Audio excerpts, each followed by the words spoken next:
The business of the day still is on the appointment of members to the House Business Committee, as well as the Speaker being expected to deliver the ruling on the matters that were raised or other concerns that were raised by members of Parliament. This is a live broadcast that is streaming from the Parliament buildings in Nairobi, a broadcast that is brought to you by the Parliamentary Broadcasting Unit in partnership with the Kenya Broadcasting Corporation. My name is Kamche Menza. Welcome. On the screen, as you can see, those are members making their way into the chambers. You will recall that this morning, the members, as per the business of the House, or the normal business of the House, is that they were supposed to hold a sitting. However, that sitting was cancelled. As I had indicated earlier, is that the House Business Committee is yet to be established. At the beginning of every session, that committee, which oversees the business and the calendar of the House, has to be established for it to be able to plan and guide the House on the business or the agenda that the members, as they sit during the plenary sittings, will be able to transact or consider. That business has not been dispensed with. So in the order paper, as the members make their way into the chambers, is that motion on the appointment of members to the House Business Committee, a motion that will be moved by the leader of the majority party. It remains the business or the sole business that will be done this afternoon. However, we understand that the issues that came about in yesterday afternoon sitting is that this afternoon, the Speaker is expected to deliver a ruling with regards to the leadership of the House, of course, following concerns that were raised by Honorable Millie Odhiambo regarding the judgment on the majority party of the House. You will recall that yesterday afternoon sitting, each member of the House was given an opportunity by the Speaker to ventilate on that particular matter.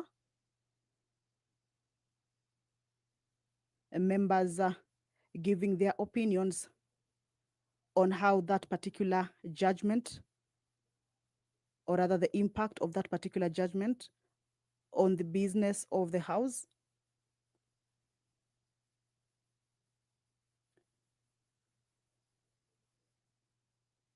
And the Speaker directed that he will be giving a ruling on that particular matter this afternoon. So as members make their way into the chambers,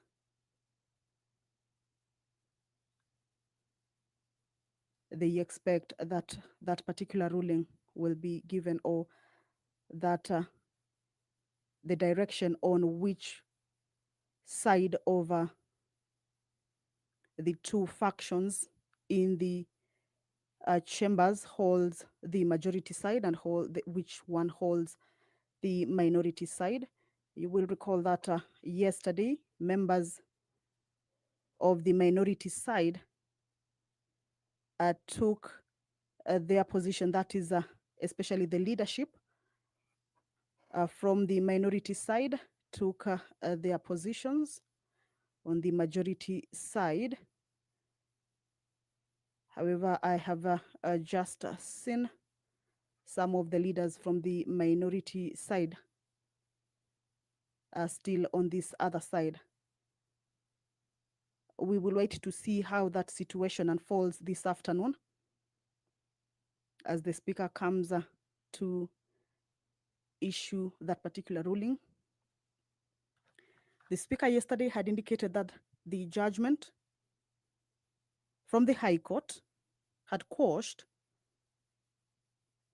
that decision on the leadership of the House, but the Speaker is the one who will decide the majority and the minority side, indicating that neither the court or any other institution can make a ruling affecting the House businesses or business. So even as members walk into the House for this afternoon sitting, that particular ruling is pertinent to how the business of the House will take place. Even the membership of the House Business Committee might or might not be affected. That will depend on how the Speaker rules.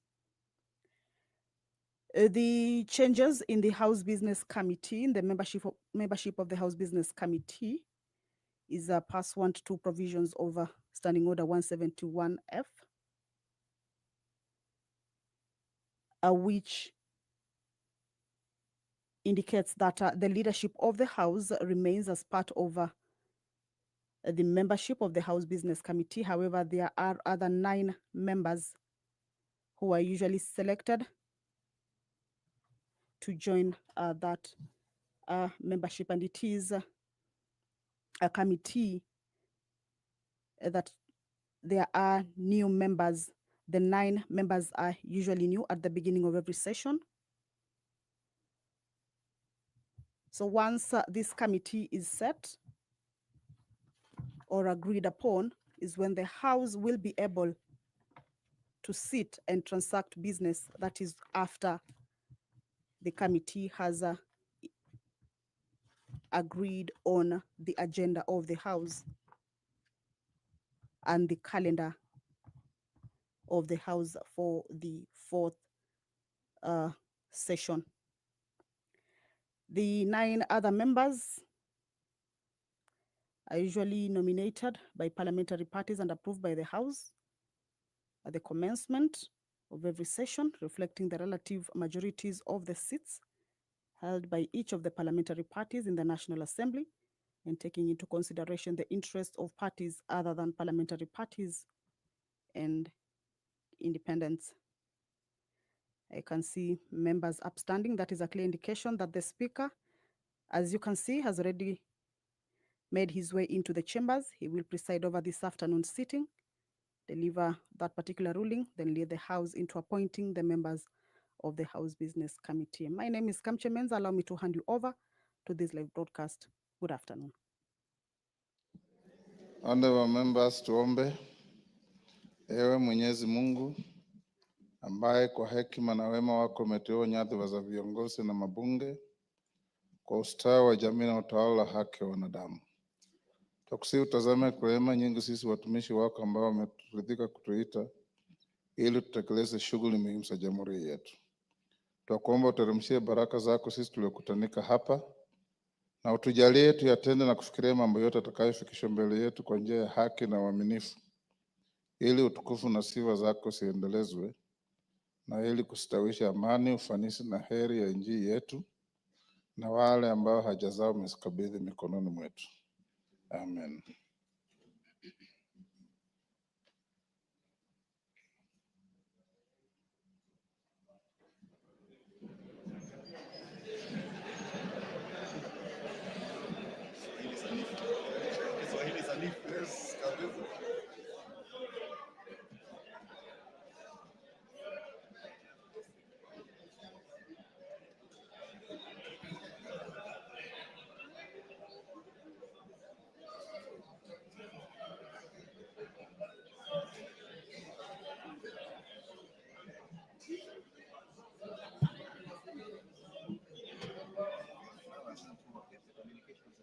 Yes.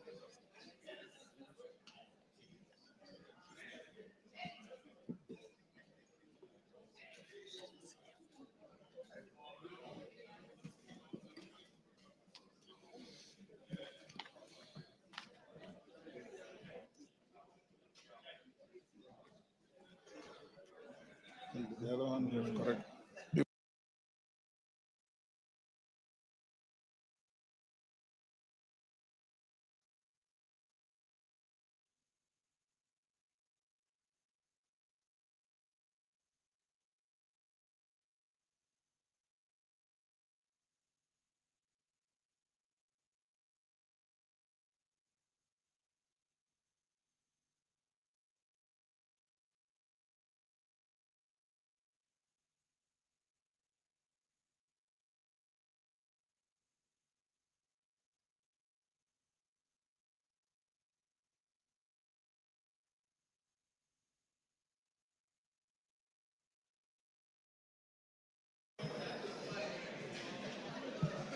Honorable members, we have more than the necessary quorum. Congratulations for this enthusiasm. And you should keep that spirit throughout the term and the session so that we can transact business better. Clerk, can we start? Order number 1, administration of oath. Order number 2, communication from the chair.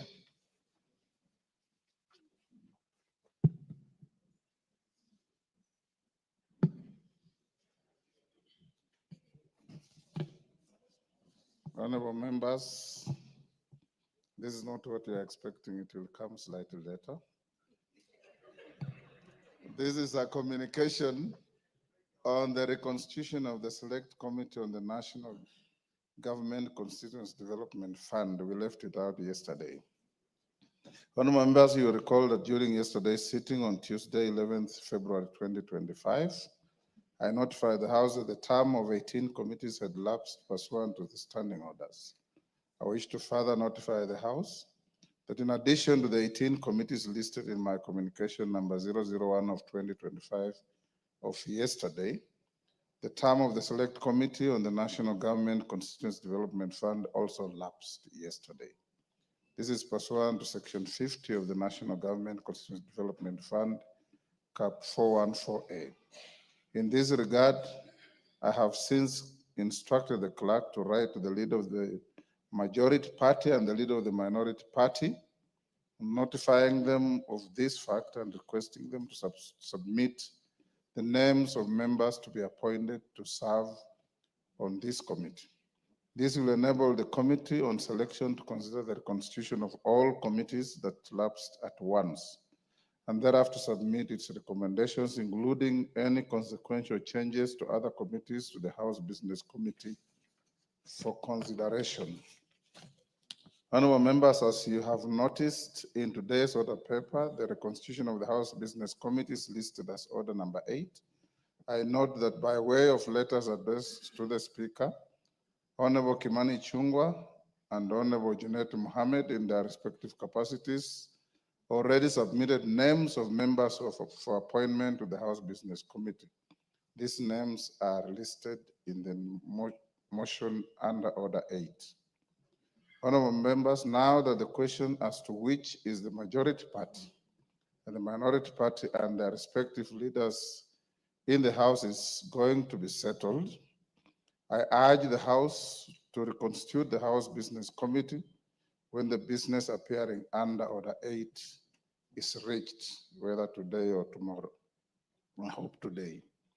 This will enable the committee to expeditiously embark on preparing and approving the calendar of the House for the fourth session and setting the agenda for the House, starting with the business for tomorrow, Thursday afternoon sitting.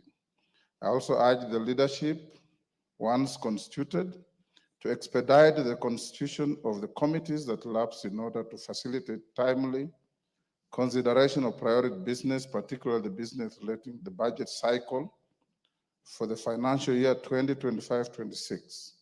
I wish to note that pursuant to Section 25 of the Public Finance Management Act, Cap 412A, the Budget Policy Statement, PBS, must be submitted on or before 15th of February 2025. Further, under Section 33(1) of the said Act, the debt management strategy of the national government over the medium term ought to be submitted to Parliament on or before the 15th of February 2025. Honorable members, today being the 12th of February 2025, I direct the clerk to urgent liaise with the National Treasury to ensure that the 2025 budget policy statement and debt management strategy are submitted to Parliament.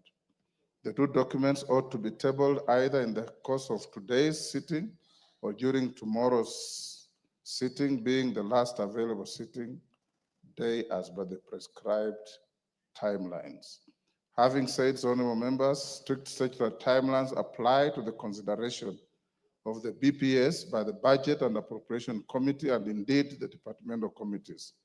Therefore, the urgent formation of the Budget and Appropriations Committee and the Public Debt and Privatization Committee to consider the budget policy statement and debt management strategy cannot be overstated. The House is accordingly guided.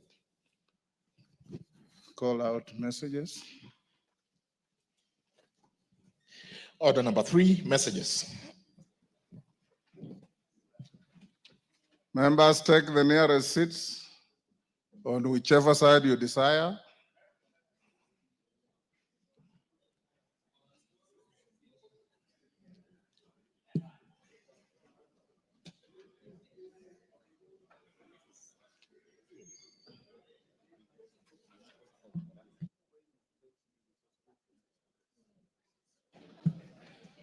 Honorable Jeho, take the nearest seat. Honorable members, I have a message from the Senate. Order. Honorable members, pursuant to the provisions of Standing Order 45-5, I wish to report to the House that I've received 8 messages from the Senate regarding the passage of the following bills.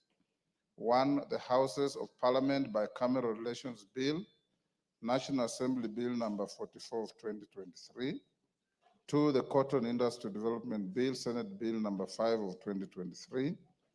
3, the Public Transport Motorcycle Regulation Bill, Senate Bill number 38 of 2023. 4, the Public Finance Management Amendment Bill, Senate Bill number 40 of 2023. 5, the Fire and Rescue Services Professionals Bill, Senate Bill number 55 of 2023. 6, the Intergovernmental Relations Amendment Bill, Senate Bill number 12 of 2024. 7, the Political Parties Amendment number 2 Bill, Senate Bill number 26 of 2024. 8, the Elections Amendment number 2 Bill, Senate Bill number 29 of 2024. And honorable members, the first message conveys that on Thursday, 5th December 2024, the Senate considered and passed the Houses of Parliament Bicameral Relations Bill, National Assembly Bill number 44 of 2023, with amendments. In this regard, the Senate now seeks the National Assembly's reconsideration of the bill in accordance with the provisions of Article 112 of the Constitution. The second message relates to the passage of the Cotton Industry Development Bill, Senate Bill number 5 of 2023. The message conveys that the Senate considered and passed the National Assembly's amendments to the bill on Wednesday, 4th December 2024. Members will recall that in accordance with the provision of Article 112 of the Constitution, the National Assembly considered and passed the bill with amendments on 14th August 2024 and referred them to the Senate for consideration. The passage of the bill by the Senate in the form passed by the National Assembly therefore concludes the bicameral consideration of the bill.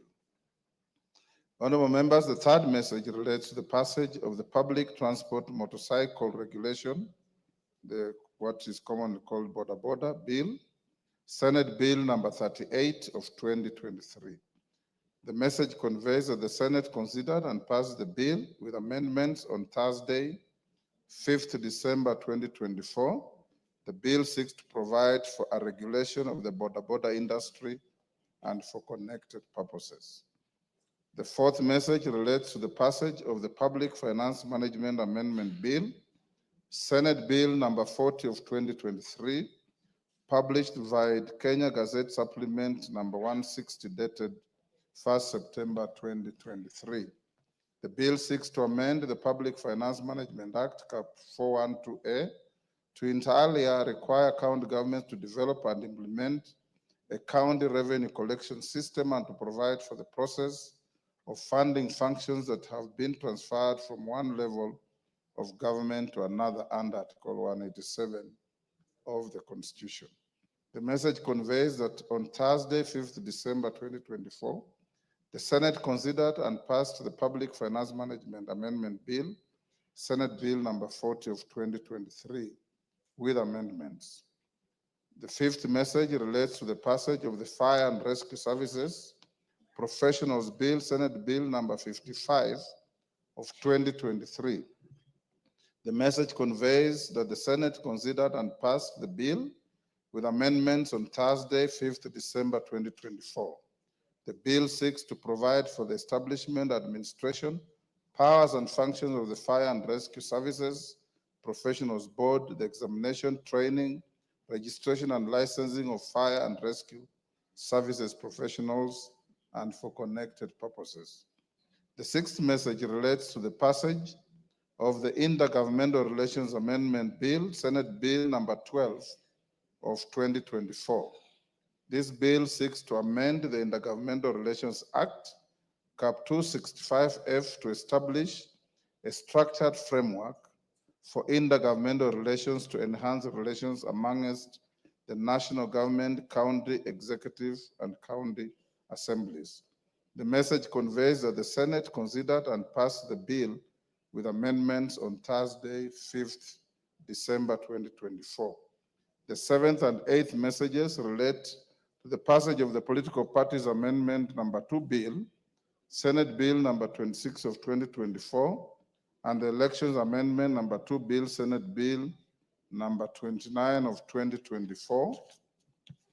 The bills seek to amend the Political Parties Act Cap 7D and the Elections Act Cap 7 to actualize some of the recommendations and views of the public submitted to the National Dialogue Committee, NADCO, during the National Dialogue Discourse on issues of electoral justice and related matters. The message conveys that the Senate considered and passed the two bills with amendments on Thursday, 5th December 2024. Honorable members, with regards to the Senate amendments to the Houses of Parliament Bicameral Relations Bill 2023, the schedule of amendments is hereby referred to the Departmental Committee on Justice and Legal Affairs for consideration and reporting. With regard to the Senate bills, members will note that standing orders require the Speaker to cause a bill received from the Senate to be read a first time upon conveyance of its message. In view of this, and in order for the House to commence consideration of the Senate bills, I hereby direct the clerk to schedule the bills in the order paper for first reading in the next sitting. Thereafter, the bills stand committed to the following departmental committees: the Public Transport Motorcycle Regulation Bill to the Departmental Committee on Transport and Infrastructure, the Public Finance Management Amendment Bill, Senate Bill number 40 of 2023 to the Departmental Committee on Finance and National Planning, the Fire and Rescue Services Professionals Bill, Senate Bill number 55 of 2023 to the Departmental Committee on Regional Development, the Intergovernmental Relations Amendment Bill, Senate Bill number 12 of 2024 to the Departmental Committee on Administration and National Security, the Political Parties Amendment number 2 Bill, Senate Bill number 26 of 2024, and the Elections Amendment number 2 Bill, Senate Bill number 29 of 2024 to the Departmental Committee on Justice and Legal Affairs. The House is accordingly guided, and I thank you. Members at the bar, take the nearest available seats. As we do so, allow me to acknowledge in the public gallery, I believe these are students from Kenya Institute of Management, Nairobi campus, Nairobi. On my behalf and on your behalf, I welcome them to the House of Parliament for this afternoon's sitting.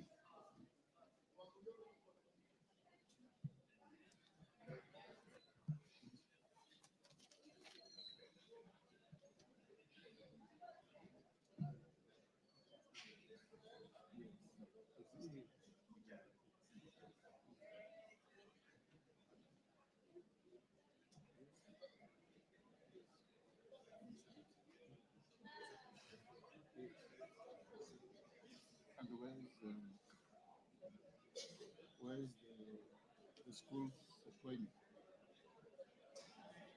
Is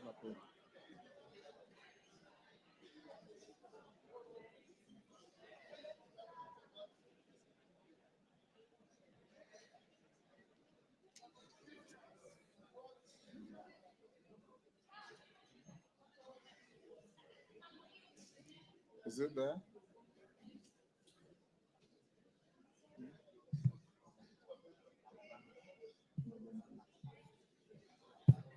Honorable members, I also wish to welcome a school from Nyandarua called Magomano Girls. I believe it's from Kinangop.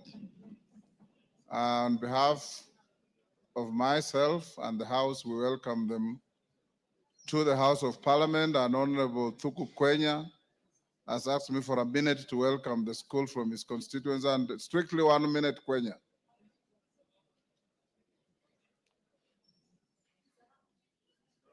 You are not allowed to wave at people in the gallery. I'm waving at, sorry, Mr. Speaker, I'm waving at the clerk Yes. for him to just spot where I am.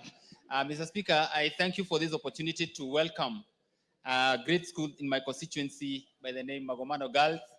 And I want to assure them that the Parliament is a beautiful place to be and to work. And given the opportunity, Mr. Speaker, now they have a dream of a place they would wish to work and even represent their constituents maybe later in life. They are most welcome, feel welcome. This is Parliament where we say that there's a place of record and decorum. Thank you, Mr. Speaker.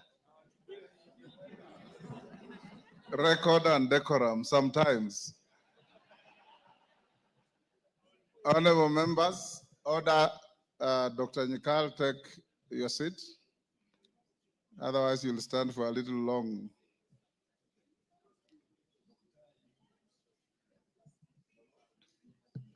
The member coming in, take your seat.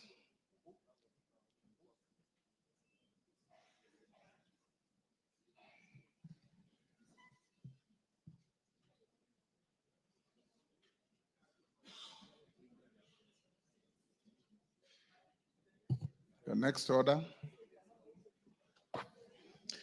Order number 4, petitions. Order number 5, papers. Order number 6, notices of motion. Order number 7, questions and statements. Honorable members, before I go back to communication, I received a note from the Honorable Dr. Bukose, Chair of Finance, to the effect, Chair of Health, to the effect that he has traveled out of the country and he has designated Dr. Nikal to lay on the table the statement on the SHA issue that we raised in Naivasha. Dr. Nikal, are you ready with it? Chair, is it to lay or to deliver? And this is not chair, this is speaker. Sorry, so yes. Speaker, to lay or to deliver? To deliver if you are ready before I give my ruling.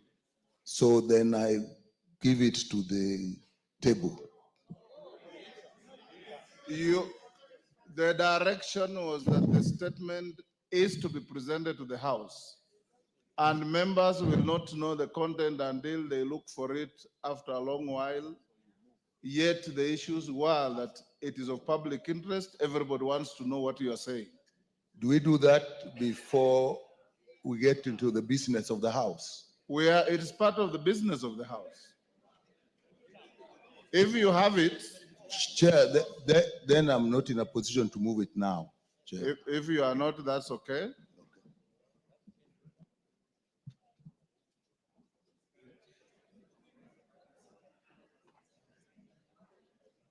I was also requested by 2 members, the Honorable Dawood and the Honorable Shakil Shabir, to eulogize the passing on of His Highness Prince Aga Khan, the spiritual leader of the Ismailia Muslim community. Between the two, I don't know who is going to go first. And do you have to do it both? Yes, who is senior? I'll start with the senior. I'll start with Shakil Shabir. Then Dawood be ready after Shakil. Thank you, Mr. Speaker, sir. I would like to present a tribute on behalf to the Aga Khan community, the Ismaili community, in respect of the passing away of Prince Karim Aga Khan, whose vision and visionary leadership and unwavering commitment has left an indelible mark on Kenya. He was a beacon of hope for millions around the country. His Highness was the 49th hereditary Imam of the Ismaili Muslims, passed away on the 4th of February 2025, leaving a legacy of compassion, education, and humanitarianism. In Kenya, the Aga Khan's contribution has been transformative across various sectors. His Highness established the Nation Media Group in 1959, which has been the cornerstone of press freedom and media excellence in East Africa. Through the Aga Khan Fund for Economic Development, he founded Serena Hotels, promoting tourism and economic growth while preserving cultural heritage and environmental sustainability. The Aga Khan Education Fund also established Aga Khan schools across the country. The Aga Khan Primary School in Kisumu, where I studied, was a source of pride, producing generations of well-educated individuals who continue to contribute to the nation's development. This institution has even got up to 95%. They were recognized as the top school for a number of years. The Aga Khan hospitals in Nairobi and Mombasa and Kisumu and the Aga Khan University Hospital stands as a beacon of quality healthcare, providing cutting-edge medical services and also reducing the need for Kenyans to seek treatment abroad. His Highness has also played a pivotal role in education, established the Aga Khan academies in Mombasa and Kisumu. As we mourn His Highness, we mourn the loss of His Highness, let us also celebrate his remarkable achievements and the enduring impact of his work in Kenya and East Africa. May his legacy inspire us to strive for a better, more compassionate world. Thank you, Mr. Speaker, sir. Thank you, Dawood Rahim. Thank you, Mr. Speaker. Mr. Speaker, I want to give a tribute to the late His Highness, the Prince Aga Khan Al Husseini Aga Khan V. Honorable Speaker, pursuant to Standing Order 43.1, I rise with a heavy heart to pay tribute to our towering figure, whose legacy of service, wisdom, and compassion has left an indelible mark on our world. The late His Highness Prince Karim Al Husseini Aga Khan IV, the founder and chairman of the Aga Khan Development Network Foundation. Honorable Speaker, the late Prince Karim Al Husseini Aga Khan IV was not only a spiritual leader, but also a visionary humanitarian and a champion of progress whose impact transcended borders, faiths, and generations. For over 6 decades, the Aga Khan dedicated his life to uplift communities, advancing education, strengthening healthcare, and fostering economic development. His leadership of the Ismaili Muslim community was marked not only by the spiritual guidance, but by the unwavering commitment to pluralism, unity, and the dignity of all peoples, regardless of background. Honorable Speaker, through the Aga Khan Development Network, he transformed lives in ways few have ever done. The late Prince Karim Al Husseini Aga Khan V understood that leadership is not measured by power, but rather by service. He stood as a bridge between civilizations, a voice of reason in times of division, and a steadfast believer in the power of knowledge. His advocacy for inclusivity and social cohesion remains an inspiration to leaders across the globe. His legacy continues through the institutions he built, the lives he changed, and the values he instilled in all who had the privilege to know him. Honorable Speaker, may I extend my deepest condolences to the family, friends, and community of the Aga Khan 5 as we honor the life of an extraordinary purpose. We give thanks for his boundless contributions and pledge to carry forward his vision of a more just, compassionate, and enlightened world. May His Highness the Aga Khan rest in peace. And Mr. Speaker, we want to congratulate His Highness Prince Rahim Al Husseini, the Aga Khan V, on his ascension yesterday to the Imamate. Thank you, Mr. Speaker. Honorable members, yes, Pasaris, is it on the same issue? Thank you, Mr. Speaker. I just thought in the interest of gender, we should also have a woman speak to the passing of the Aga Khan. Prince Karim Al Hussein Aga Khan, what I know is that he, as soon as he assumed office at the age of 20, 2 resolutions that he passed to amend the constitution. The first one was that if a family has children, girls and boys, and they have limited resources, the girl should be given the possibility of going to school. So he believed in gender empowerment. He believed that women and girls should be given equal opportunity. And if resources were less, then the girl should be promoted to go and study. He also started the Aga Khan housing projects because he believed that every family should own a home. So as we stand in solidarity with the Ismaili community and having been a beneficiary of the Aga Khan's projects, in the sense that I went to the Aga Khan Primary School and the Aga Khan Kensek Secondary School, I pay condolences to the entire Ismaili community, and we thank the foundations of the Aga Khan for all the work that they do, and we congratulate the new prince for assuming position. Thank you, Mr. Speaker. You honorable members, order. Honorable members, in recognition of the outstanding work to humanity by the late Prince Aga Khan, each one of us here has in one way or another been touched by the work of the Aga Khan. Either you have gone to Aga Khan Hospital, or you have gone to Aga Khan schools, or you have gone to Serena hotels, or you read the Nation newspaper.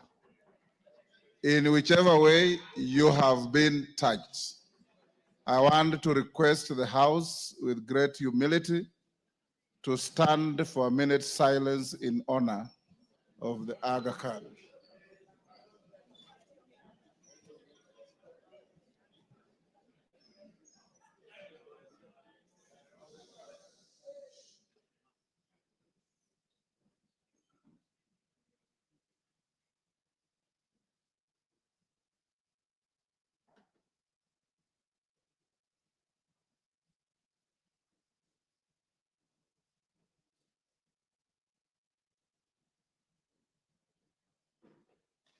Thank you. Go back to communication.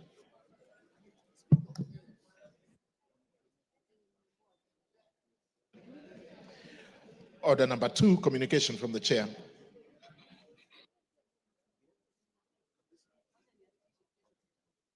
Honorable members, those on their feet, take your seats.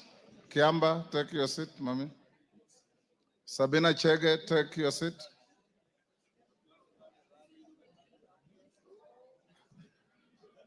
Honorable members, I have a communication to make on the leadership and continuity of the business of the House in the 4th session of the 13th Parliament.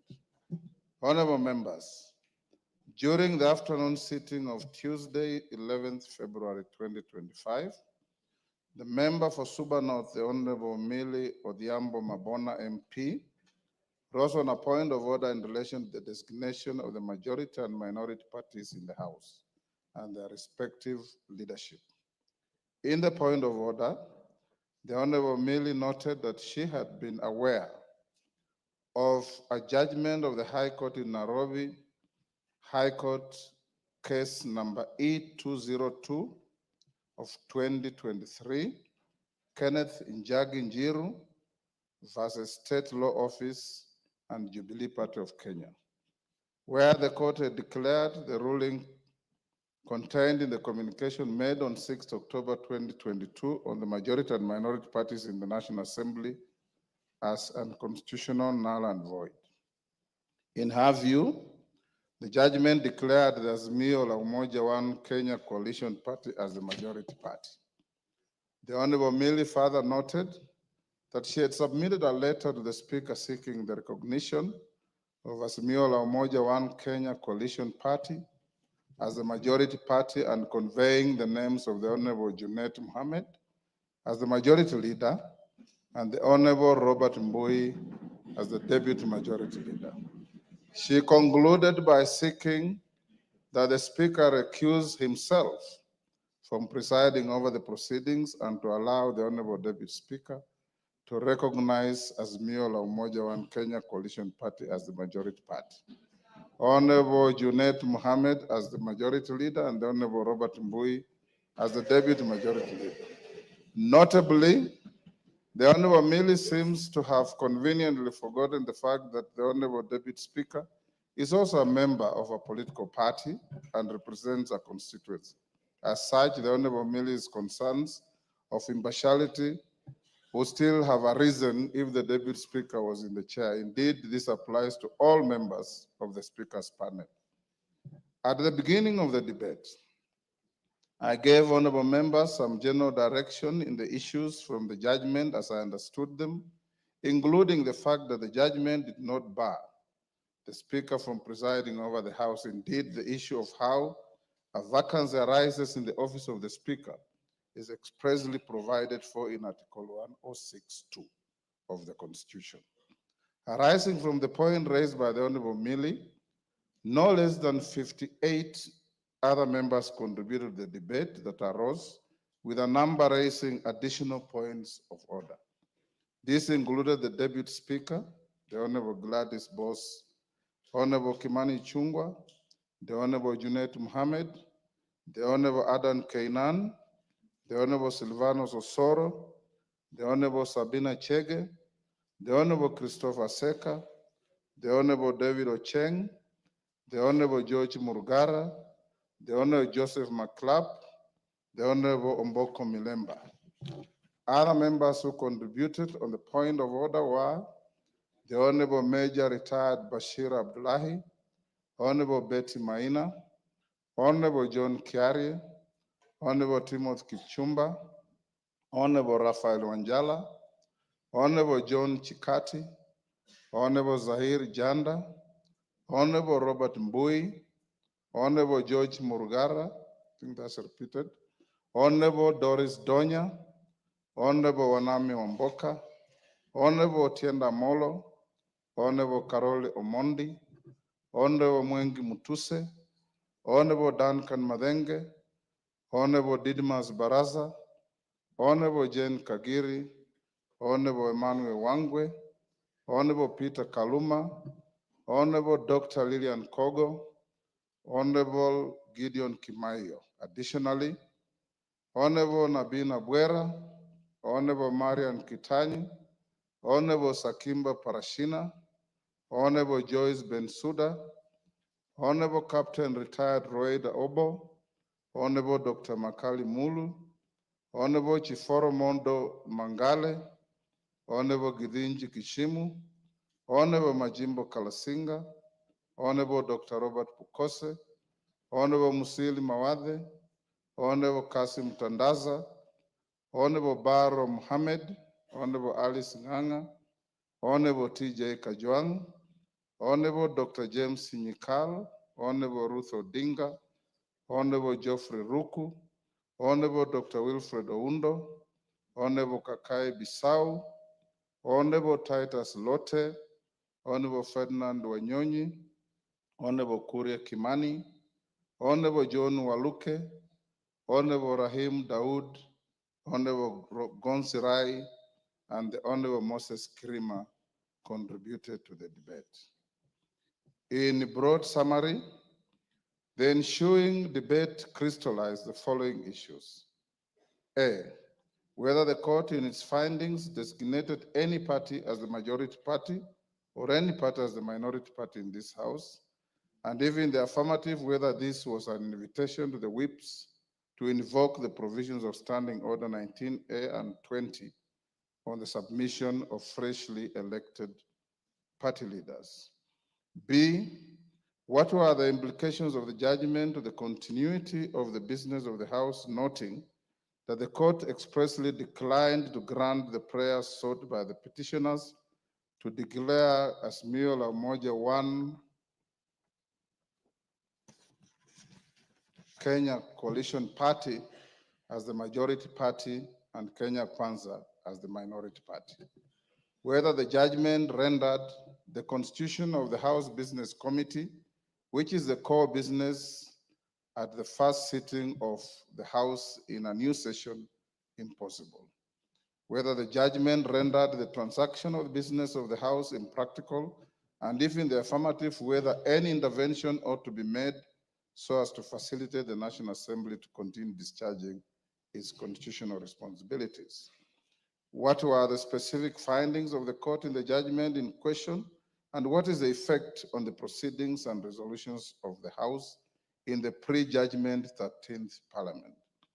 Whether the judgment affects other facets of the House that are determined by the relative majorities and coalition agreements, such as the deputy party leaders, whips, chairs, chairing and membership of all House committees, membership of the Parliamentary Service Commission, nominations to the IEBC selection panel, and the Commission on Revenue Allocation. Whether the Speaker is a member of the House and how this relates to his political rights and party affiliation, and how the role of the Speaker in the House relates to the principle of impartiality. Whether certain aspects of the judgment violated the doctrine of separation of powers by constituting judicial encroachment into, one, the internal affairs of the legislature contrary to the spirit of Article 124 of the Constitution that empowers each House to regulate its own procedure, and any attempt by the courts to prescribe a procedure for the Houses may stifle the ability of the House to discharge its constitutional mandate. The powers, privileges, and immunities accorded to the House and its membership by Article 117 of the Constitution, if matters done by Parliament officially in the furtherance of its constitutional mandate, will attract personal liability.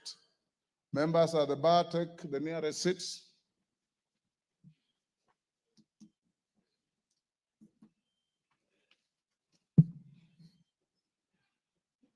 Koyo, take the nearest seat. You don't have to run across the floor. Thank you. While contributing to the debate, the Honorable Mwengi Mutuse tabled a letter dated 30th January 2024 from the Register of Political Parties indicating that the Maendeleo Chap had exited the Azimio la Umoja One Kenya Coalition Party with effect from 25th January 2024. On her part, the Deputy Speaker, the Honorable Gladys Boss, submitted that upon receipt of the judgment, while discharging the role of the Speaker in the absence of the Speaker who was out of jurisdiction, she instructed the Clerk of the National Assembly to seek information from the Register of Political Parties with respect to the status of membership of the 21 parties represented in the House in any coalition, and to request for certified copies of the relevant coalition agreements. At the conclusion of the debate, the Deputy Speaker tabled a response from the Register of Political Parties referred as request for information on coalition agreements dated 11th February 2025.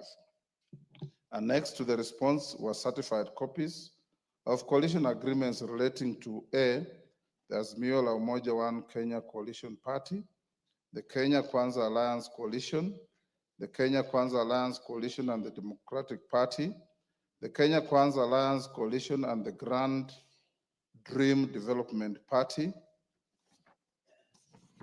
the Kenya Kwanza Coalition and the National Agenda Party of Kenya, the Kenya Kwanza Alliance Coalition and Chama cha Mashinani CCM, the Taifa Democratic Coalition. Consequently, members, I undertook to consider the concerns raised by the members and documents tabled by the Honorable Mutusa and the Deputy Speaker and to guide the House at this sitting. At the very outset, I wish to note that the judgment seems to have created an element of unprecedented confusion in the affairs of the House. This has affected the manner in which I have now been called upon to guide the House in light of the patent contradictions I have noted in the letter submitted by the Honorable Millie Odhiambo. In communicating confirmation of members of the Azimio coalition as the majority, the Honorable Millie signs off as the majority party whip, National Assembly, against a letterhead that also designates her as the minority chief whip. The letter also fails to attach any records of any meeting which the alleged decision of the coalition was made as required by the very standing orders 19A and 20 that she quoted and invoked. Viewed in isolation, the letter is in law defective. Nevertheless, I'll allow the honorable member some latitude in the light of the prevailing confusion. Honorable members have read the judgment, and it has been explained to me at length by our very able legal team. I find it quite unfortunate that misleading assertions have been made with respect to the findings of the court. Honorable Angela, keep your cool.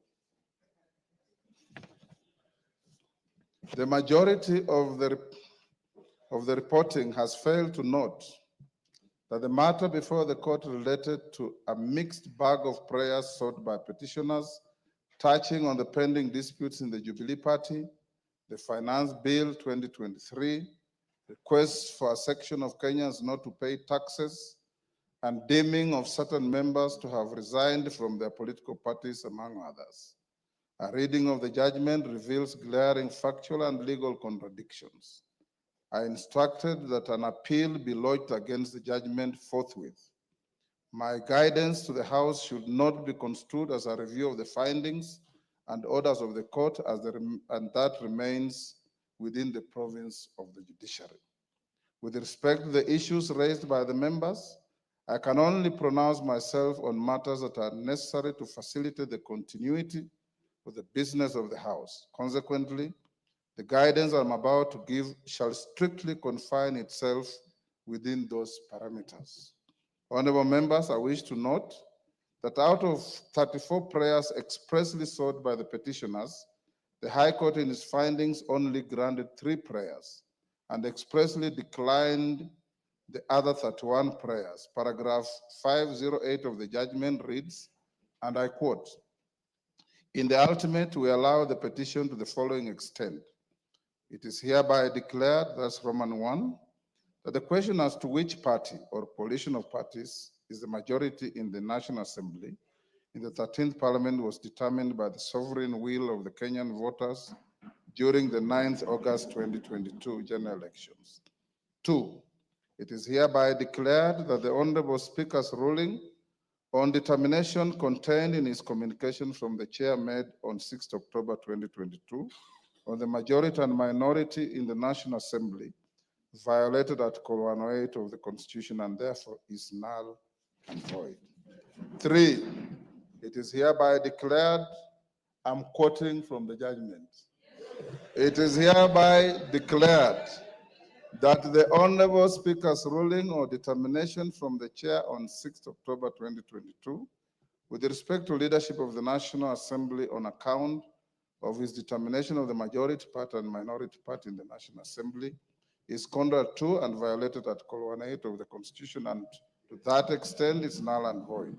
3, an order of certiorari is hereby issued quashing the Honorable Speaker's ruling or determination contained in his communication from the chair made on 6 October 2022 on the majority and minority in the National Assembly. Subject to the foregoing orders, the court went on, the rest of the prayers in the petition are declined. Parties will bear their own costs. Honorable members, Finding number Roman 4, in which the court declined to grant the rest of the prayers sought by the petitioners, is quite instructive. To put it in its proper perspective, I note that at paragraph 33, appearing on page 6 of the judgment, the petitioner had expressly sought that the court grants the following prayers, among others. D, that a declaration be issued to declare that the Azimio la Umoja One Kenya coalition is the majority party in the National Assembly of Kenya based on the outcome of the election of members of the National Assembly held on 9th August 2022. That a declaration be issued to declare that the Kenya Kwanza Alliance is the minority party in the National Assembly of Kenya based on the outcome of the elections of members of the National Assembly held on August 2022. I reiterate that it is in its final orders, and in particular at paragraph 508 Roman 4 of the judgment, the court expressly declined to grant these orders. Therefore, in quashing the communication issued on 6 October 2022, the leadership of the National Assembly in the 13th Parliament, the court did not declare any party or coalition of parties as the majority or minority party, and neither did it declare any member of this House as the leader of the majority party, nor the leader of the minority party. This addresses the first and second issue. Honorable members, yesterday when all of you submitted, I kept quiet and listened. I implore you also to keep quiet and listen. It's a quid pro quo.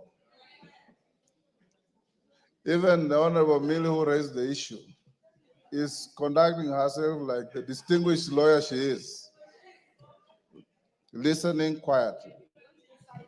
And for us, when we go to court as lawyers, even when the court rules against you, you stand up, bow, and say, "I'm much obliged, my lord."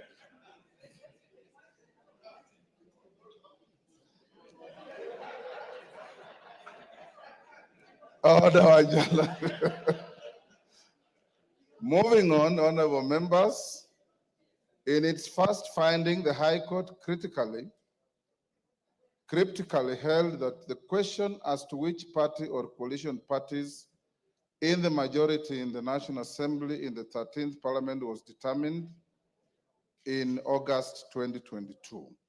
Whereas the finding of the court is a statement of fact and of law as prevailing on the 9th August 2022, the nagging question as raised by a number of members is whether the law contemplates this determination of the majority and minority parties to be static throughout the subsequent days of a term of parliament. The Constitution itself enumerates several avenues in which the number of parliamentary seats secured by a party or a coalition at a general election can be subsequently varied. First, Article 103 of the Constitution spells out 7 instances in which a vacancy can arise in the office of a member of parliament, including death and resignation, and this can drastically affect the numbers or members of a particular party. Secondly, Article 104 of the Constitution provides for the manner in which a member of parliament can be recalled by the electorate with the result and effect on the parliamentary seats secured by any political party. Thirdly, Article 105 of the Constitution provides for the manner in which the High Court can nullify the election of a member of parliament with the result and effect on the parliamentary seats by any political party. Fourth, Article 108 of the Constitution, as further expounded in the Political Parties Act, acknowledges the formation and existence of coalitions which, when varied through post-election agreements, have a result and effect on the parliamentary seats associated with a political party or coalition.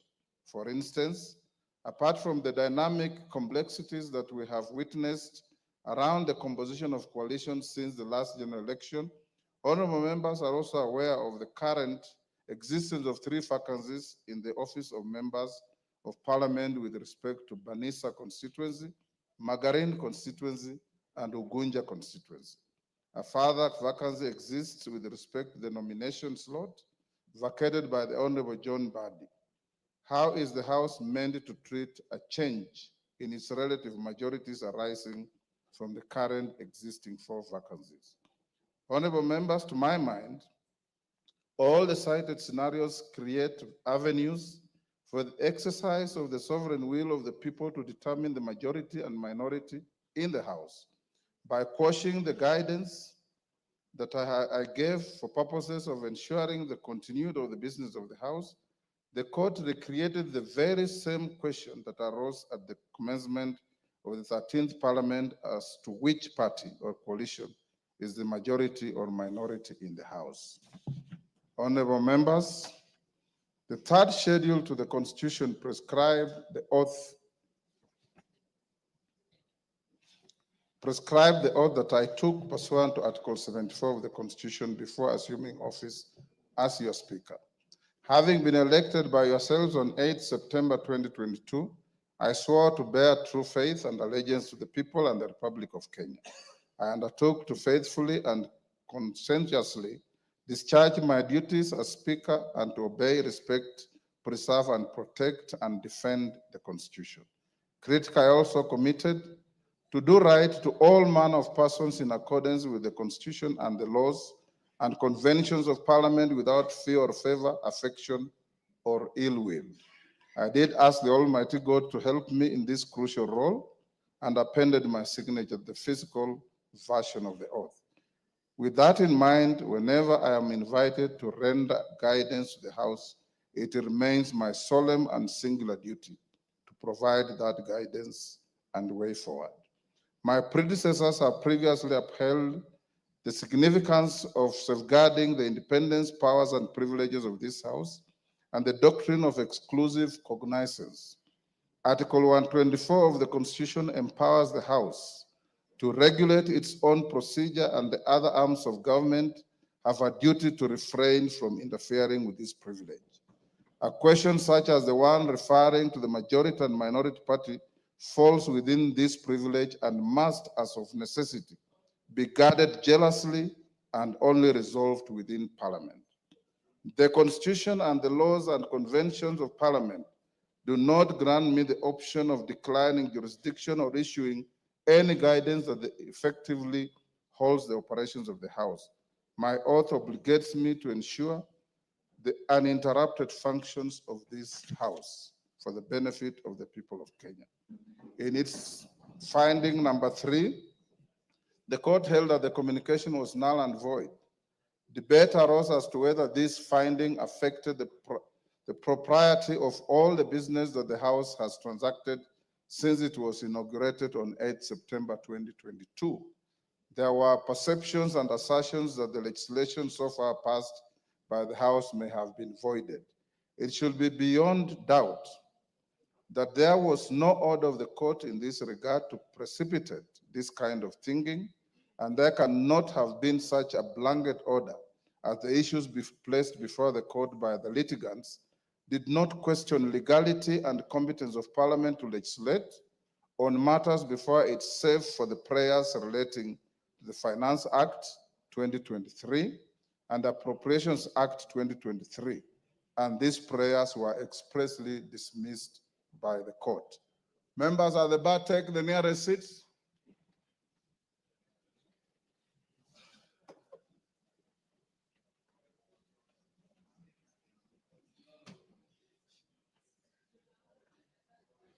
The nearest seats, Shinali.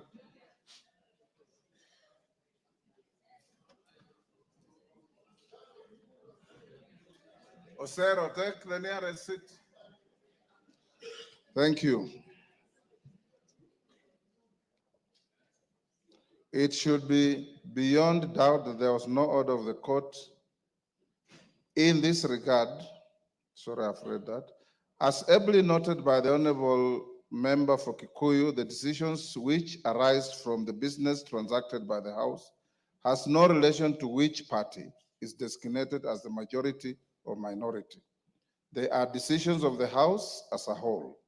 From where I sit, no debate can arise as to the legality of the actions taken by the House prior to the invalidation of the communication. I need not belabor this point.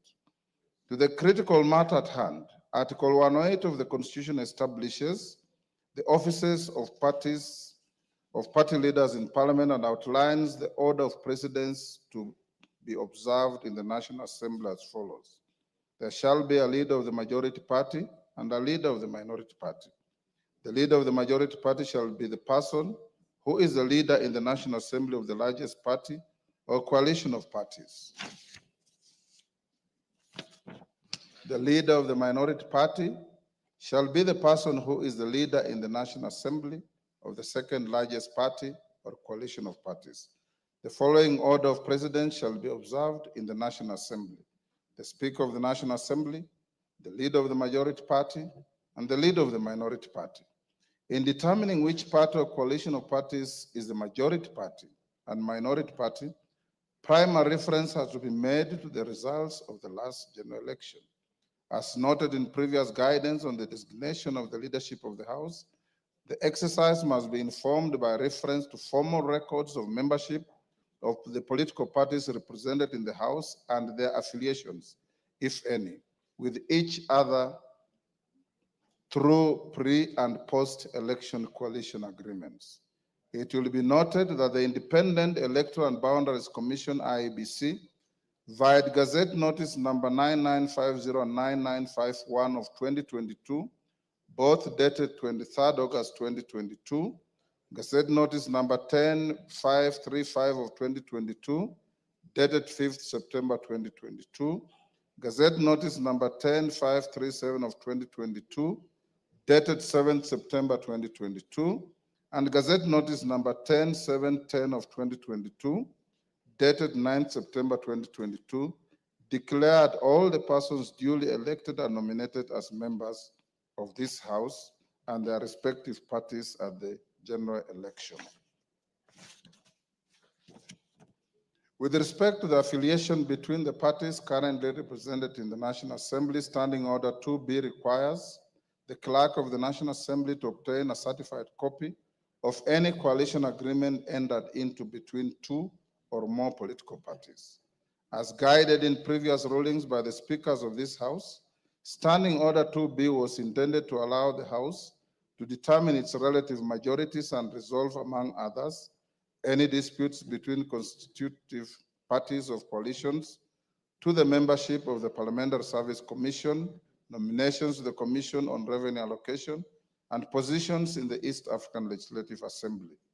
Honorable members, indeed, as noted by members in their contributions to the debate herein, the continuity of the business of the House and consideration of the orders of the court under finding Roman 1 of the judgment would be significantly embedded without access to the most current information on any coalitions formed or dissolved by the parties represented in the House today, and any variation in the membership of those coalitions and parties.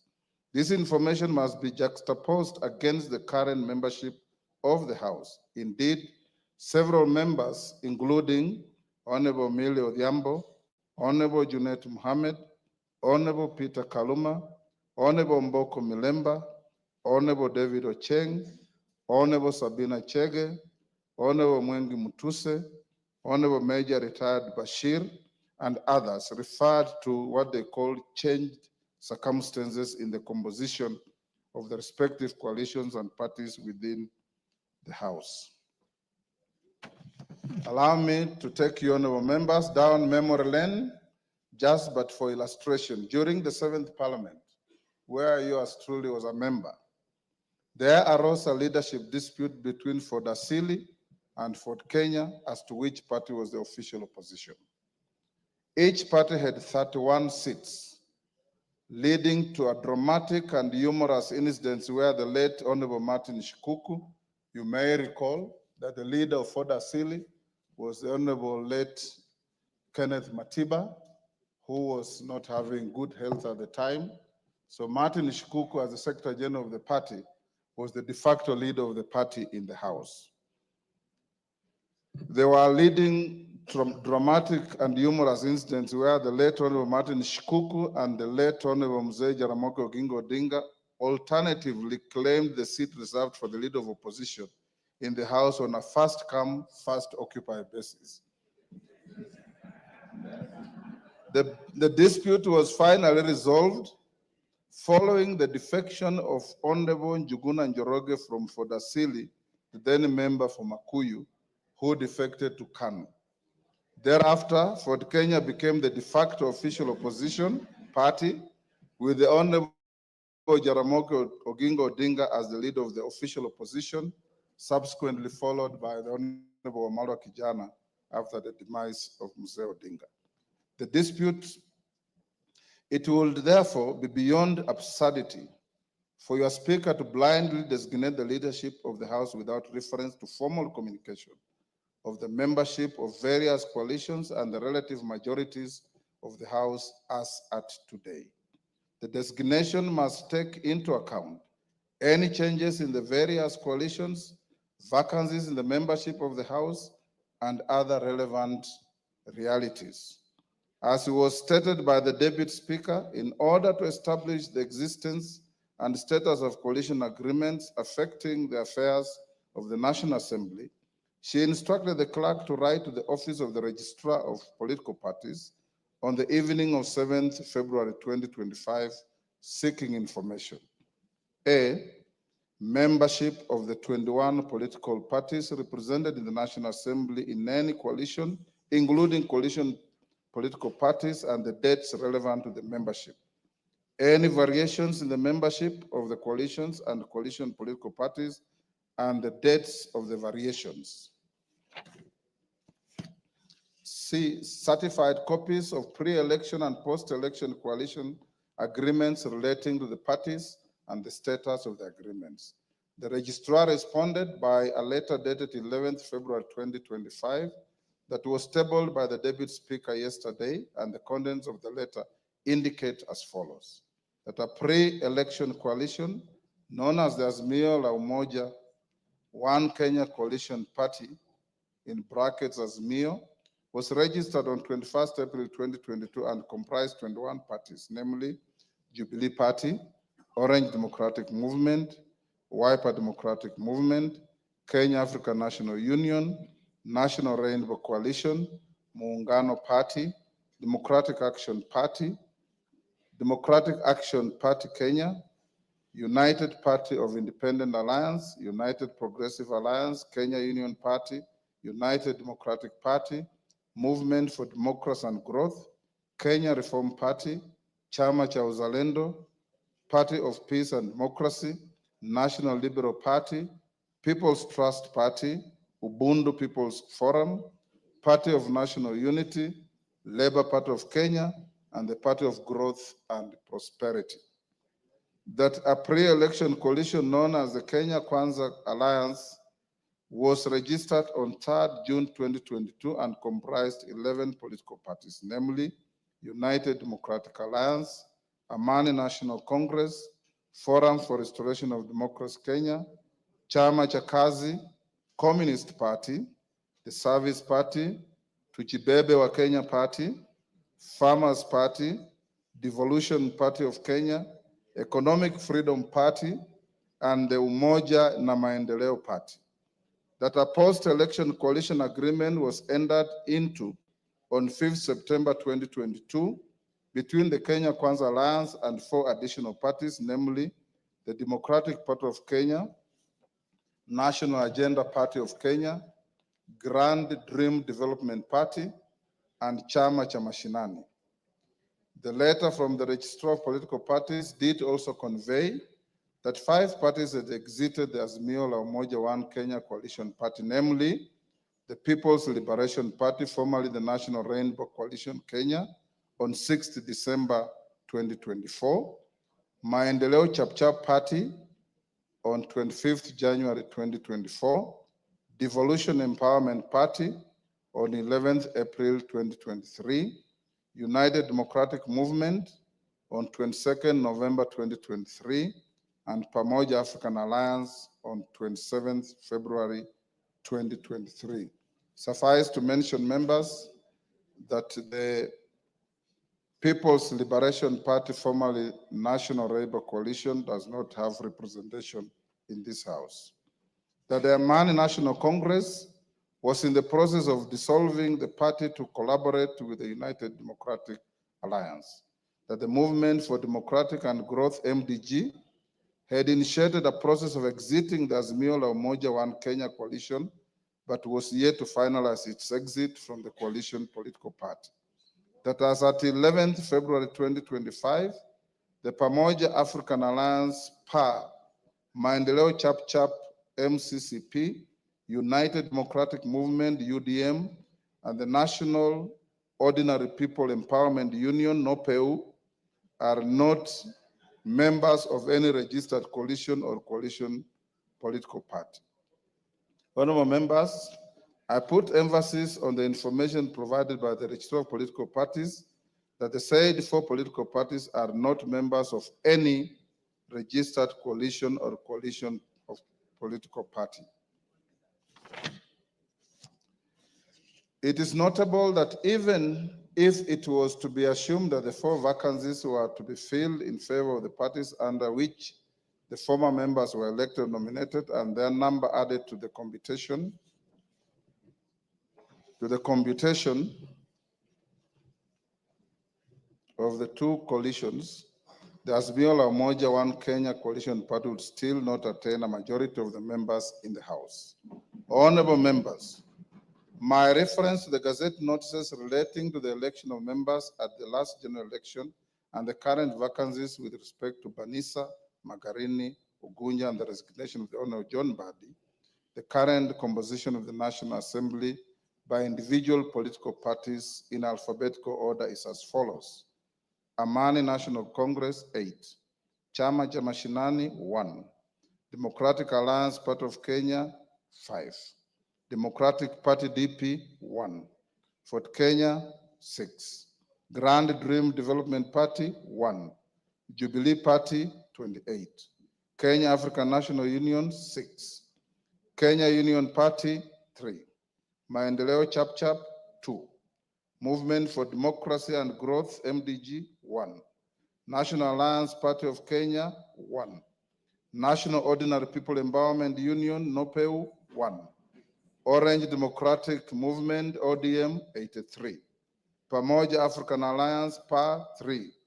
Service Party, TSP, 2. The United Democratic Alliance, UDA, 145. United Democratic Movement, UDM, 7. United Party of Independent Alliance, UPIA, 2. United Progressive Alliance, UPA, 1. Wiper Democratic Movement, 26.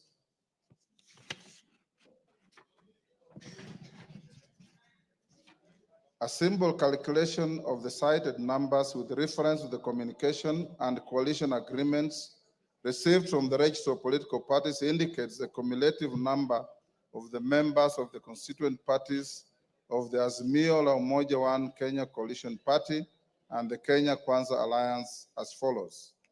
Azimio la Umoja One Kenya Coalition Party consists of 154 members, computed by adding the membership of the Orange Democratic Movement, Jubilee Party, Wiper Democratic Movement, Kenya African National Union, the Democratic Alliance Party of Kenya, the Kenya Union Party, the United Party of Independent Alliance, and the Movement for Democratic Growth.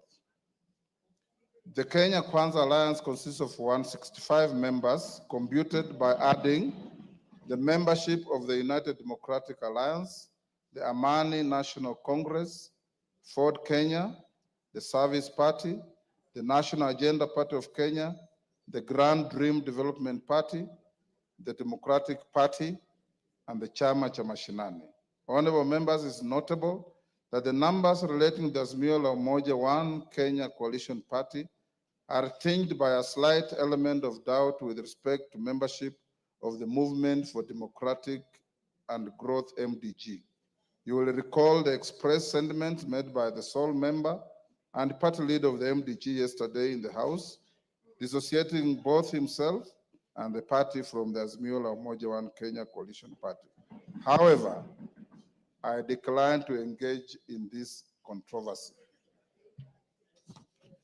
Arising from the foregoing, the Kenya Kwanza coalition is the majority party, and the Azimio la Umoja One Kenya coalition party is the minority party in the House. I have not received order. I still have a little more to go. I have not received any further communication from the Kenya Kwanza coalition replacing the member for Kikuyu, the member for Kilifi, the member for South Mugirango, and the member for Marsabit County as their preferred leadership in the House. Similarly, I have not received any communication from the Azimio la Umoja One Kenya coalition party replacing the member for Suna East, the member for Kadiani, the member for Suba North, and the member for Embakasi West as their preferred leadership in the House. Consequently, the leadership of the House remains unchanged. Permit me at this stage, honorable members, to address the fate of 14 members who, as per the letter from the Registrar of Political Parties, belong to parties other than parliamentary parties that are not affiliated with the two identified coalitions in the House. I wish to reiterate that the 14 members and all independent members shall be treated equally in nomination to the committees of the House and access to any other attendant entitlements. The Speaker shall, under Standing Order 174-2B, decline to approve any list of members nominated to serve in committees that does not take into account interests of all members, including the 14. Honorable members, under Standing Order 172, the Committee on Selection is responsible for nominating members to serve in all committees, including the remaining 17 sessional committees that I listed yesterday in the communication on resumption of sittings for the 4th session and the lapse and reintroduction of business. I urge the committee to prioritize the constitution of the Budget and Appropriations Committee in light of the communication that I gave you earlier on the budget policy statement. In summary, therefore, honorable members, I guide as follows. The Kenya Kwanza coalition is the majority party in the House. Azimio la Umoja One Kenya coalition party is the minority party in the House. To the extent that I have not received any communication with the Azimio la Umoja One Kenya coalition party or the Kenya Kwanza coalition replacing their leadership in the House, the leadership existing as at the end of the last session remains the leadership of this House. I thank you.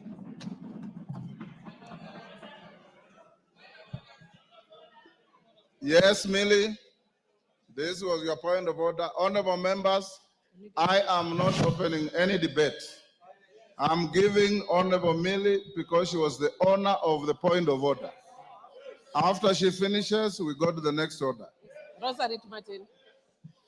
Thank you, Mr. Speaker. Mr. Speaker, actually in compliance with Standing Order number 87-2, Mr. Speaker, in compliance with Standing Order number 87-2,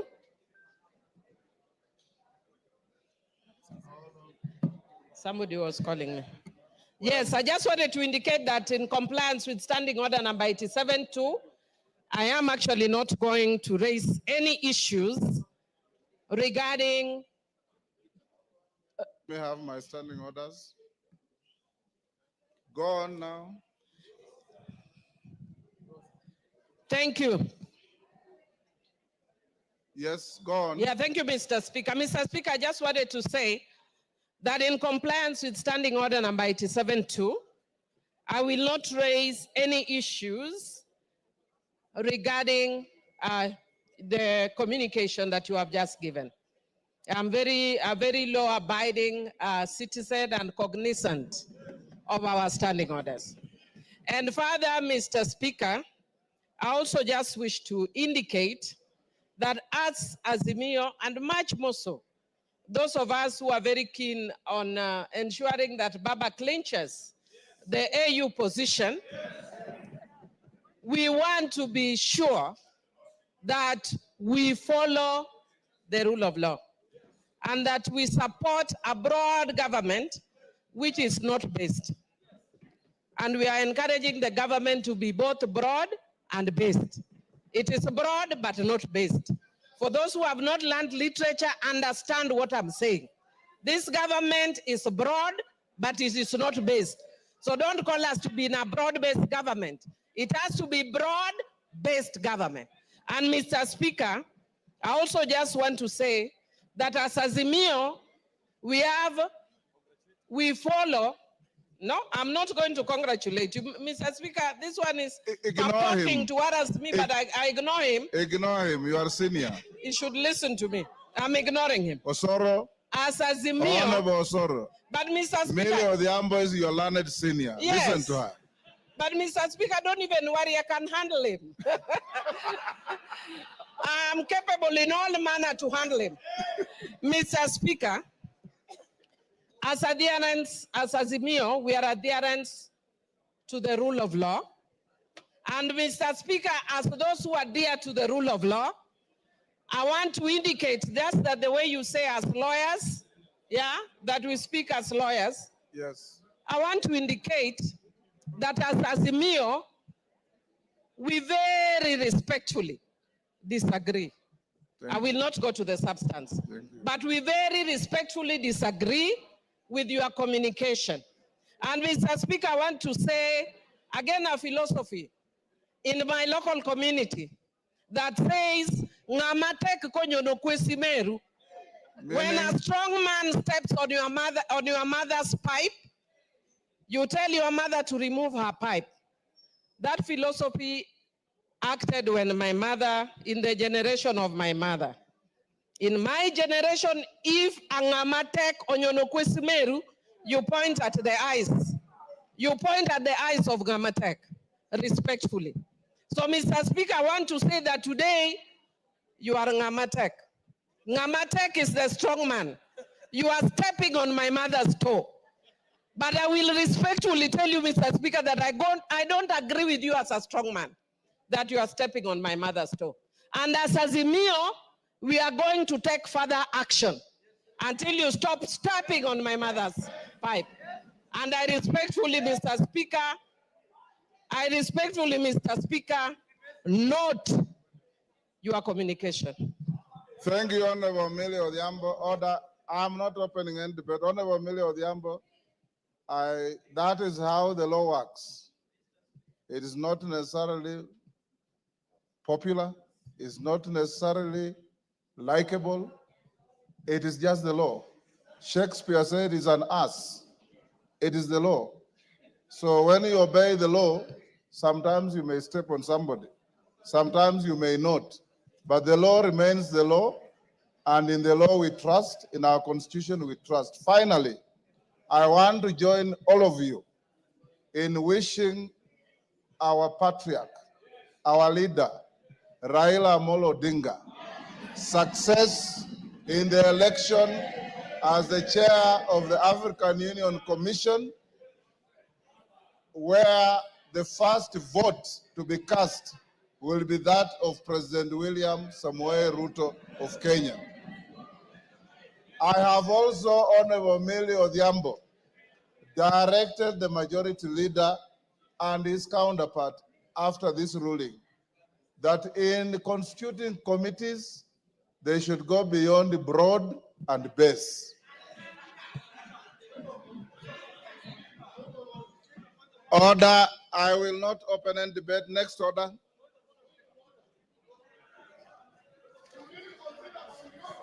Order, Wanjala.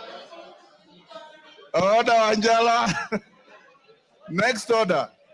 No. Order number 8. Next order. Order number 8, motion, appointment of members to the House Business Committee. Majority Leader.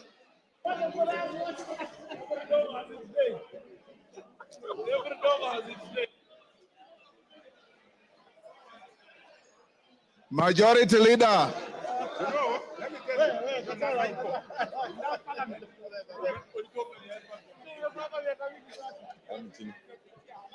Thank you, Honorable Speaker. Honorable Speaker, I beg to move that pursuant to the provisions of Standing Order 17-1, Order, members, those who are recessing, recess quietly.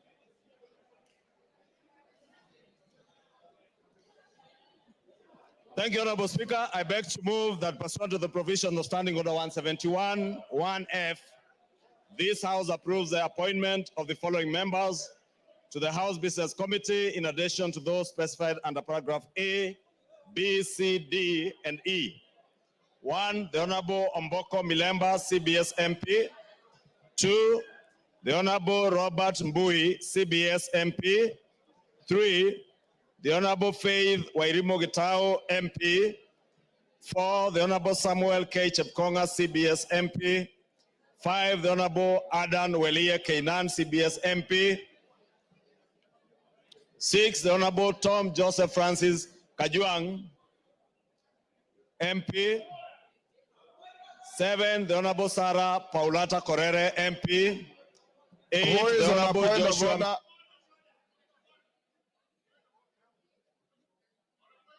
Order, Honorable Kajwang, you cannot call for order when you are not orderly.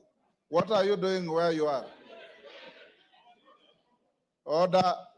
We have moved to the next order and proceed. 7, the Honorable Sarah Paulata Korere, Pardon? MP. Why is he? Order. I did not give a chance to anybody except the mover of the notice of motion. Go on. Ichungwah, go on. 8, the Honorable Joshua Mbidi Mwalio, MP. 9, the Honorable Umul Kher Kasim Sheikh, MP. Honorable Speaker, as members may know, this is a very critical committee. And Honorable Speaker, the other members of the committee sit in that committee by virtue of their offices. And with those few remarks, I beg to move and request the Honorable Aden Keinan to second the motion in agreement. Kainan. I second, Mr. Speaker. Order, honorable members. Order. Take your seats. Order. Honorable members. Order. Honorable Millie's point of order was not a party point of order. It was a point of order by the distinguished member for Suba North. And upon delivering the communication, I dutifully gave her an opportunity to say what she said. And that has ended that matter. We are now on order number 8. I now propose the question, which is that pursuant to the provision of Standing Order 171, 1F, this House approves the appointment of the following members of the House Business Committee, in addition to those specified under orders A, B, C, D, and E. Honorable Mboka Milemba, CBS MP. Honorable Robert Mbui, CBS MP. Honorable Faith Wairimu Gitao, CBS MP. Honorable Samuel K. Chepkonga, CBS MP. Honorable Adan Welie Keinan, CBS MP. Honorable Mboka, I'm proposing the question. I've not put any question. So actually you're out of order. Honorable Tom Joseph Francis Kajuang, CBS MP. Honorable Sarah Paulata Korere MP. Honorable Joshua Mbithi Mwali MP. Honorable Omulher Kasim Sheikh MP. Yes, yes, Cynthia. Thank you, Honorable Speaker, for giving me an opportunity to make a comment in regard to the House Business Committee that has been constituted. Honorable Speaker, I note that these are members that were sitting in the same committee last time, and they did a beautiful job, Honorable Speaker, and I want to support their nomination back to the House Business Committee. Honorable Speaker, it must be noted that the House Business Committee is the engine of this House, and we appreciate their acceptance to actually run the business of this House, Honorable Speaker. Honorable Speaker, I support their nomination, and I urge the honorable members of this House to support it so that, Honorable Speaker, we can continue and start business that is important to this House so that I can be able to serve the people of Kenya. We can ensure that the House Business Committee members are able to schedule our business, Honorable Speaker, so that I can be able to dispense matters that matter to the people of Kenya. I support, Honorable Speaker. Yes, Junet. Honorable Junet. Order. Order. Members standing around Honorable Junet. Honorable Junet, take your seat for a minute. Members. Mr. Speaker. Order, Honorable Junet, just hold. Honorable Babowino. Order. Honorable Babowino. Take your seat. When the speaker calls you out, you don't have to stand up. This is not a classroom. You are rarely in this house. And when you come, you want to cause disorder. Take your seat. Order, Honorable Junet. I've given you your point of order. Mr. Speaker, I have no intention to speak about your ruling, Mr. Speaker. I want to speak on the matter that is before the House now. Mr. Speaker, under instructions from our parliamentary group, Mr. Speaker, before you put the question, I have been asked to convey to you on the floor of the House that we have withdrawn our members from the House Business Committee, Mr. Speaker. Yes. So it will be a nullity for the House to pass the membership from our side, Mr. Speaker. Now you can consider me as majority or minority, whichever way you can take. Yeah. Honorable Junet, a question has already been proposed. Yes. Honorable Ichungwah, order. Honorable Ichungwah, I call upon you to reply. Thank you, Honorable Speaker. Honorable Speaker, in reply, let me say the House Business Committee is properly and duly constituted. And with or without the participation of the 4 members of the Azimio Coalition, the House Business Committee would sit. And Honorable Speaker, being the chair of the House Business Committee, you will be advising the House Business Committee on when to have our first sitting, hopefully after the adjournment of this House this afternoon, so that we may be able to schedule business that concerns Kenyans. Because, Honorable Speaker, what we have engaged in from yesterday does not concern the people of Kenya who have sent us to represent us in this House.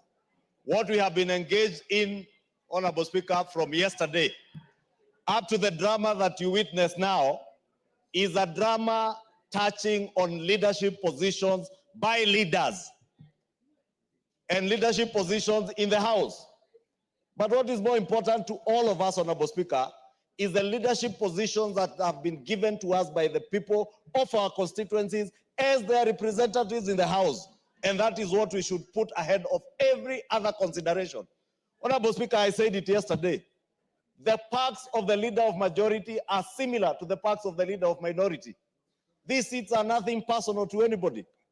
Honorable Speaker, even the chairs of committees, Honorable Speaker, the small sitting allowance they get as chairs of committees do not even commensurate with the amount of work that chairs and vice chairs of committees have to put in and the amount of sacrifice that they make, Honorable Speaker.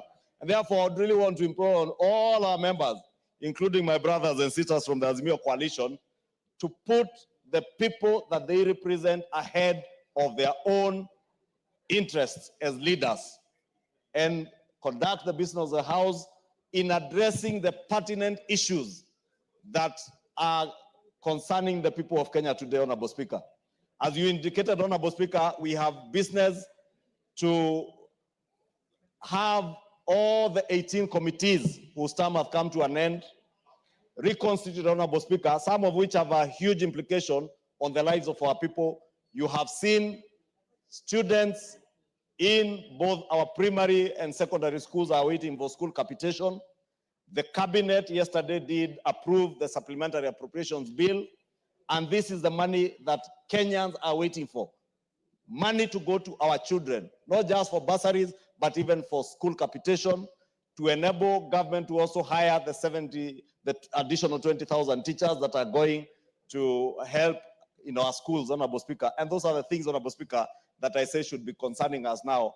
And I really want to urge that you do convene the House Business Committee, hopefully immediately after this vote, Honorable Speaker, for us to be able to schedule business and reconstitute those committees that will help us to pass the budget policy statement for this year and the supplementary appropriations bill that will be coming to this House in the next few days. Thank you, Honorable Speaker, and I beg to reply. Honorable members, before I put the question, it is important that we put certain matters in proper perspective. Standing Order 58 reads as follows. After the question has been proposed on a motion, the motion shall be deemed to be in the possession of the House, and such motion shall not be withdrawn without the leave of the House. That's number one. Number two, I received communication from Honorable Kimani Ichungwah, Honorable Junet Mohammed. And I want to put it on record so that it is clear to all Kenyans. Honorable Kimani Ichungwah wrote to the Clerk of Parliament, Samuel Njoroge, on 6th of February as follows. And this is after I had spoken personally to both Honorable Ichungwah and Honorable Junet, asking them to propose names to the House Business Committee. Honorable Ichungwah wrote, Dear Sir, reference nomination of Kenya Kwanza Alliance members to the House Business Committee. Further to your letter referenced NA L&P HBC stroke 2025 stroke CORR in bracket 001 dated 3rd February 2025. I hereby submit the following names of members of the Kenya Kwanza Coalition for appointment to the House Business Committee, in addition to those specified under Standing Order 171, 1B and D.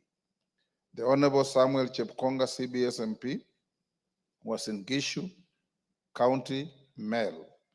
The Honorable Omboko Milemba, CBS MP, Vihiga County, Male. The Honorable Faith Wairimu Gitao, CBS MP, Nyandarua County, Female. The Honorable Joshua Mbithi Mwalio MP, Machakos County, Male. The Honorable Umulkher Kasim Sheikh MP, Mandera, Female. Yours sincerely, Honorable Kimani Ichungwah, EGH MP, Leader of the Majority Party, copy to the Right Honorable Dr. Francis Moses Masika Wetangula, EGH MP, Speaker of the National Assembly. On the 10th of February, I received a letter from the Honorable Junet Mohammed addressed to the Clerk of the National Assembly. Dear Sir, reference nomination of members to the House Business Committee. Your letter dated 3rd February 2025, reference NALP HBC stroke 2025 stroke CORR 001 refers. The minority party nominates the following members to the House Business Committee in accordance with the standing orders. The Honorable Mbui Robert MP, the Honorable Francis Kajwang Tom Joseph MP, the Honorable Walie Adan Keinan MP, the Honorable Korere Sarah Paulata MP, yours sincerely, Junet Mohammed, Honorable EGH MP, Suna East Constituency, Leader of the Minority Party in the National Assembly. At the time the Honorable Junet wrote this letter, the judgment under contestations that has gone on yesterday was already out, and he knew and designated himself, rightly so, as the minority leader. I call out today for the motion to be moved. The majority leader moved the motion, and it was seconded by the Honorable Keinan. Once a motion is moved, you can either move an amendment seeking the necessary support from the House that shall be put to a vote, or you keep your cool. You do not change the content of a motion by picketing on the floor of the House and making statements that are completely unparliamentary and unhelpful. As it is now, the motion that you are going to vote to is properly the House, fully carrying the names of both sides of the House, the majority and minority, and upon voting on the motion, I direct all members who, if they're passed by the motion, to go to room 9 for the first meeting of the House Business Committee to schedule business for tomorrow. And this House must, and I repeat, we have a greater duty to the people of Kenya than the shenanigans that we want to display here. The mover of the point of order yesterday, Honorable Millie Odhiambo, said she respects the outcome. She doesn't agree. That is part of fair game in an arena that is judicial or quasi-judicial, like this House.